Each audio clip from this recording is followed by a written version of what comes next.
एक बहुत पुरानी कहावत है कि दिन की शुरुआत अगर अच्छी हो ना तो पूरा दिन ही अच्छा जाता है। हिंदू शास्त्रों में भी इसी प्रकार से कहा गया है कि अगर सुबह सुबह कुछ अच्छी चीज़ों के दर्शन हो जाएं तो दिन भी बहुत अच्छा रहता है, आपके अनुकूल रहता है और लाभप्रद रहता है वो दिन आपके लिए। तो आज की इसी प्यारी कहावत के साथ हम दिन की शुरुआत करते हैं और शुरू करते हैं हमारे ब्लॉग को। तो जय Shri Krishna, Shri Radhe Radhe. Welcome back to my channel Cheenu blog. मैं हूँ रानी और आप सभी का चीनू ब्लॉग में स्वागत करती हूँ। मेरे छोटे भाइयों और बहनों को बहुत सारा प्यार और बड़ों को प्रणाम। सुबह सुबह श्रृंगार की हुई स्त्री यानी सुहागन स्त्री का देखना बहुत अच्छा रहता है। अगर वो लाल वस्त्र पहनी तो और भी अच्छा रहता है। इसके अलावा वेदों का दर्शन या वेदों का जो पाठ करते हैं उनका दर्शन भी बहुत अच्छा रहता है। इसके अलावा अगर गौ माता के दर्शन हो जाए तो सभी से ज़्यादा अच्छा माना गया है और गौ माता का रम्भाना भी सुबह सुबह बहुत ही अच्छा रहता है। तो इसी सुविचार के साथ आज के ब्लॉग की मैं शुरुआत करती हूँ। तो आज डाल रहे हैं हम लोग अचार किसे पसंद नहीं आता है और हमारे घर में तो सभी को बहुत ही पसंद है अचार, और एक बार डालो साल भर के लिए फुर्सत।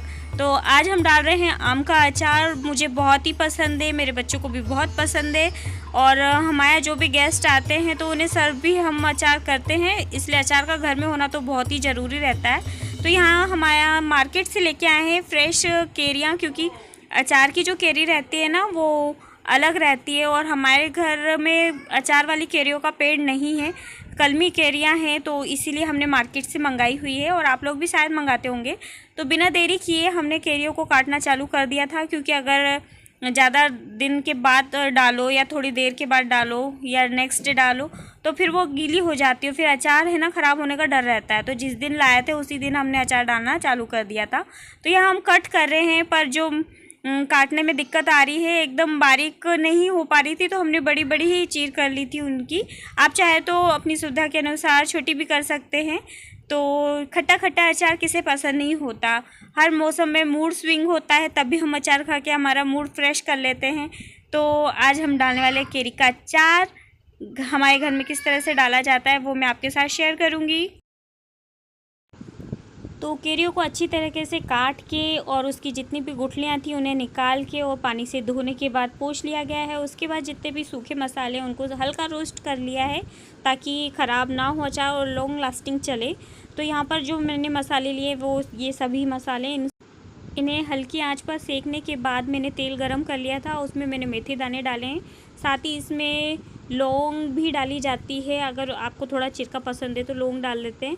तो यहाँ पर मैंने तेल को हल्का ठंडा होने के बाद इसमें सारे मसाले डाल दिए। इन्हें हल्का दरदरा मैंने पीस लिया था। इनको अच्छी तरीके से मिक्स करने के बाद इनमें हम जो केरी हैं वो डालेंगे, उसके बाद ही हम और मसाले ऐड करेंगे। यहाँ हींग डालना मैं भूल गई थी, हींग स्टार्टिंग में भी डालते हैं और बाद में भी डालते हैं। तो यहाँ पे मैं डाल रही हूँ हींग और फिर डाला है हमने नमक, क्योंकि बाद में अगर डालने पर वैसे तो नमक ज़्यादा ही डलता है अचार में, क्योंकि उसे घुलने में आसानी रहती है। और ये है हमारी लाल मिर्च, अगर आपको तीखा पसंद ना हो तो आप ज़्यादा मत डालिएगा। और ये रही हमारी केरिया। तो ये सब हमने डाल दी है और मिक्स कर दिया है। मिक्स करने के बाद अच्छे से इस पे मसाले चढ़ जाएंगे और इनका स्वाद आपस में घुल मिल जाएगा, बिल्कुल आपके और हमारे प्यार की तरह। तो बस केरियों का अचार फटाफट डलना स्टार्ट हो चुका है, अच्छी तरह से मिक्स हो रही हैं।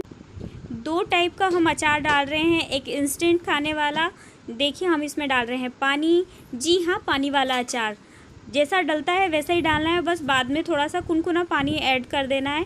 इसे हमें 10-15 दिन तक खा सकते हैं और इसका यकीन मानिए इतना अच्छा टेस्ट रहता है, खट्टा खट्टा सा, और बहुत ही प्यारा टेस्ट रहता है। और गाँव में है ना, जब अचार बनते हैं तो सबसे पहले पानी वाला अचार बना के खाया जाता है।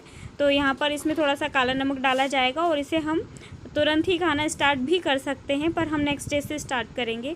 अब इसके बाद जो हमारा लंबे समय तक चलने वाला अचार है वो डालना है, तो उसके लिए भी हम तैयारी कर रहे हैं और सभी मसालों को केरियों के ऊपर ही डालेंगे ताकि हमें समझ में आ जाए।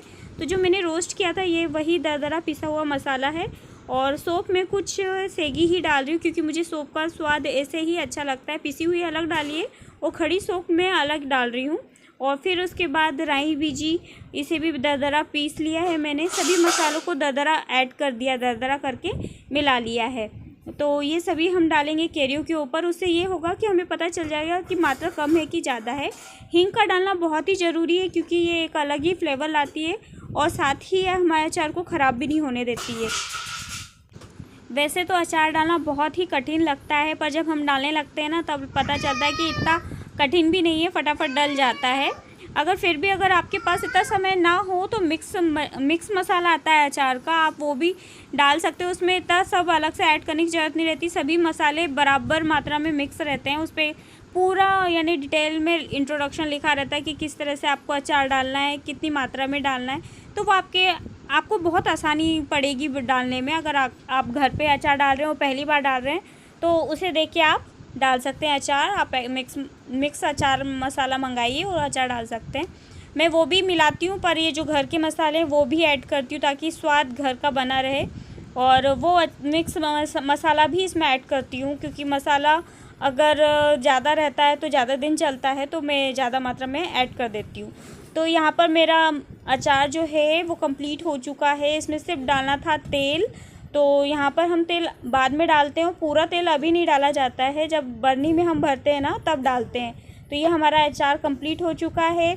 हींग की धुनी देने के बाद मैंने अचार फिल अप कर लिया था, उसकी मैं वीडियो नहीं बना पाई, पर ये देखिए हमारा अचार रेडी हो चुका है। और इसके बाद मैंने ऊपर से तेल भी और डाल दिया था, बचा हुआ तेल। तो ये अब मेरा साल भर ख़राब नहीं होने वाला और फटाफट मेरा अचार बनके रेडी हो गया है। और मेरा अचार आज तक कभी ख़राब नहीं हुआ। मैं कोई प्रोफेशनल नहीं हूँ, फिर भी मैं काफ़ी अच्छा अचार डाल लेती हूँ। मैंने 1 या 2 बार ही मैं सीख लिया था कि अचार किस तरह से डाला जाता है, और अभी तक मेरे अचार एक बार के भी ख़राब नहीं हुए। बस यही ध्यान रखना रहता है कि हमारे अचार में, ये पानी वाला अचार है, ये भी बहुत अच्छा गल गया था और उसका टेस्ट भी बहुत अच्छा बना था। इसमें थोड़ा सा मैंने गुड़ ऐड किया है। गुड़ हमारे यहाँ ऐड नहीं करते हैं, तो मैं चेक कर रही थी कि गुड़ वाला अचार कैसा लगता है, तो वो भी खा के देखा था। कुछ फ़र्क नहीं पड़ता है, उसमें भी स्वाद बढ़ जाता है, एक अलग सा टेक्सचर निकल के आता है, बहुत ही अच्छा फ्लेवर अचार का। तो दोनों अचार ये रहे हैं। बस आप सूखी चम्मच से कभी भी अचार को घुमा दीजिए, 2-4 दिन बस इसे घुमाना पड़ेगा। उसके बाद आप ध्यान नहीं भी देंगे ना तो भी आपका अचार लंबा समय तक चलेगा। तो हमारा अचार बनके हो गया है रेडी। मेरी एक सबसे बड़ी टेंशन ख़त्म हो गई है, अचार डालना है। चलो आज मेरा अचार डल गया, अब मैं टेंशन फ्री हूँ। क्योंकि बारिश हो रही है और बारिश में कुछ ना कुछ बेसन का बना के खाने का मन होता ही है। तो आज फरमाइश आई थी कि खाने में चीले चाहिए हैं, तो यहाँ पर मैंने बेसन को अच्छी तरीके से घोल लिया था। और घोलने के बाद फिर मैंने इसमें कटे हुए टमाटर, प्याज, हरी मिर्ची, लहसुन और थोड़ी सी अजवाइन, क्योंकि ये डाइजेशन के लिए बहुत अच्छी रहती है और सर्दी के हिसाब से थोड़ी सी गर्म रहेगी तो सर्दी जुकाम में भी फ़ायदा करेगी। इसीलिए तो बारिश में भजिए, चीले, बेसन के आइटम ज़्यादा से ज़्यादा खाए जाते हैं। तो यहाँ पर मैंने कुछ सूखे मसाले ऐड किए हैं। सादा सिंपल मेरा चीला बन रहा है, इसमें मैंने कुछ अलग से फ्लेवर नहीं डाला है और सादा सिंपल ही हमारे यहाँ चीला पसंद करते हैं। चाहे तो कुछ ऐड कर भी सकते हैं, कई लोग गिलकी ऐड कर लेते हैं, कई लोग लौकी के भी बनाते हैं, किसके मिक्स कर देते हैं। तो फ़िलहाल मेरे पास थी नहीं, इसीलिए मैंने सिंपल ही चीले बना रही हूँ प्याज वाले। तो यहाँ पर मेरे पास नॉन स्टिक तवा नहीं है, मैं सिंपल तवे में ही बना रही हूँ और मैं इतनी परफेक्ट हो चुकी हूँ कि सिंपल तवे में भी मैं अच्छे खासे चीले बना लेती हूँ और मेरे ख़राब भी नहीं होते हैं। तो ये रहा मेरा बेसन का चीला और बहुत ही जल्दी रेडी हो गया था, मुझे ज़्यादा टाइम नहीं लगा। मैं बीच में इसमें कट लगा देती हूँ जिससे अंदर वो अच्छे से पक जाता है, फूलेगा नहीं। फूल जाता है तो अंदर कच्चा रह जाता है, इसलिए मैंने कट लगा दिए और फिर इसे पलट दिया और पलट के भी सेक लिया। ये फर्स्ट चीला था इसलिए थोड़ा मोटा बना, इसके बाद के जितने भी चीले बने बहुत ही पतले पतले बने थे, क्योंकि चीनू चिरकी चीज़ें थोड़ी कम खाता है क्योंकि वो अभी छोटा बच्चा है ना। तो मैंने इस हिसाब से चिरके चीले के बाद मीठे चीले भी बनाए थे और उसने मीठे चीले भी खाए और थोड़ा सा चिरका भी खाया था, पर मीठे ज़्यादा खाए उसने, वेदू को भी पसंद आए थे। तो यहाँ मेरे चीले बन के हो गए थे रेडी और ये रहे मेरे मीठे चीले का बैटर। इसमें मैंने शक्कर, नारियल का बूरा और अगर आप चाहे तो ड्राई फ्रूट्स भी डाल सकते हैं, पर मैंने चीनू के लिए नहीं डाला था और ये सादा सिंपल है। और देखिए कितने आसानी से पलट गया है और बहुत ही टेस्टी बना था। तो बारिश के मौसम को इस तरह से हम कर रहे हैं एंजॉय और चीनू वेदू भी खेल खेल में नाश्ता फिनिश कर रहे हैं उनका। तो आज के ब्लॉग में बस इतना ही। अपना प्यार यूँ ही बनाए रखिएगा, हमारे ब्लॉग को पूरा देखिए, शेयर कीजिए। आज के ब्लॉग में बस इतना ही। श्री राधे राधे।